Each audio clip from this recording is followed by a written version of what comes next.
یہودیت میں کئی ایسے افراد گزرے ہیں جنہیں ان کے ماننے والوں نے مسیحا سمجھا، مگر بعد میں وہ یا تو فوت ہو گئے یا ان کی دعوے جھوٹے ثابت ہوئے۔ یہاں چند نمایاں مثالیں پیش ہیں۔ مشہور یہودی مسیحا دعوے دار جو بعد میں فوت ہو گئے: شمعون بار کوخبا، سائمن بار کوخبا۔ زمانہ 132 سے 135 عیسوی۔ دعوی: ربی عقیبہ نے انہیں مسیحا بادشاہ مانا تھا۔ انجام: رومیوں کے خلاف بغاوت کی مگر جنگی بیتار میں مارے گئے۔ موسیٰ آف کریٹ، موسیس آف کریٹ۔ زمانہ 5ویں صدی۔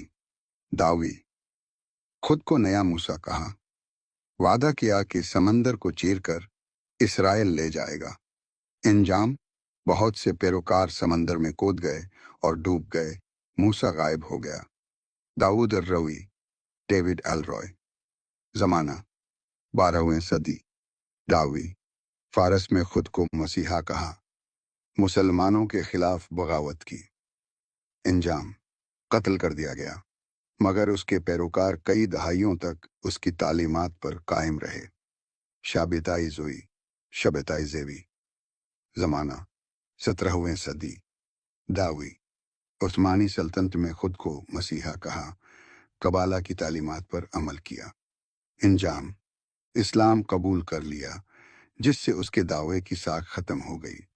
مناخم مینڈل شنیرسن، مناچم مینڈل شنیرسن۔ زمانہ 22ویں صدی۔ دعوی: چاباد تحریک کے کچھ افراد نے انہیں مرنے کے بعد بھی مسیحا مانا۔ انجام: 1994 میں وفات پا گئے، مگر کچھ پیروکار اب بھی ان کی واپسی کے منتظر ہیں۔